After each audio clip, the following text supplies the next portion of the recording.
ఆంధ్రప్రదేశ్లో sea plane సేవలు త్వరలో అందుబాటులోకి రానున్నాయి. పర్యాటకాన్ని ప్రోత్సహించేలా ఈ సర్వీసులు నడిపేందుకు మొత్తం 11 ప్రాంతాలను ప్రభుత్వం గుర్తించింది. అందులో 8 చోట్ల నుంచి సర్వీసులు నడిపేందుకు వీలుగా టెక్నో ఫీజిబిలిటీ నివేదిక డిపిఆర్ తయారీకి టెండర్లు పిలిచింది. తొలి దశలో ప్రకాశం బ్యారేజ్, తిరుపతిలోని కళ్యాణి డ్యాం, గండికోట నుంచి సర్వీసులు నడిపేందుకు వీలుగా డిపిఆర్ తయారు చేయాలని నిర్ణయించింది. అమరావతి, గండికోట డిపిఆర్ బాధ్యతలు రైట్స్ సంస్థకు, తిరుపతివి ఫీడ్బ్యాక్ హైవేస్ సంస్థకు అప్పగించింది.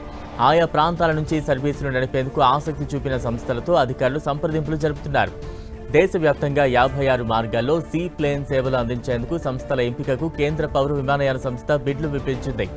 రాష్ట్రంలో 11 లొకేషన్లు ఉన్నా ఒకే ప్రాంతానికి 2-3 దారులు ఉండటంతో 32 మార్గాలను గుర్తించింది. వీటికి స్పైస్ జెట్, ఎయిర్ ఏషియా సంస్థలు సర్వీసులు నడిపేందుకు ఇంట్రెస్టింగ్గా ఉన్నాయి. మార్గాల కేటాయింపుపై కేంద్రం కసరత్తు చేస్తోంది. ఉడాన్ పథకం కింద అందించే సదుపాయాలను సీ ప్లేన్లు నడిపే సంస్థలకు వర్తింపజేస్తోంది. గతేడాది నవంబర్ 9న పున్నమి ఘాట్ నుంచి శ్రీశైలం వరకు సీ ప్లేన్ను ప్రభుత్వం ప్రయోగాత్మకంగా పరిశీలించింది. సుమారు 150 కిలోమీటర్ల విహారంలో సీఎం చంద్రబాబు, కేంద్ర మంత్రి రామ్మోహన్ నాయుడుతో పాటు పలువురు అధికారులు ప్రయాణించారు. అది విజయవంతం కావడంతో రాష్ట్రం నుంచి ఈ సేవలు ప్రారంభించేందుకు ప్రభుత్వం కసరత్తు మొదలుపెట్టింది.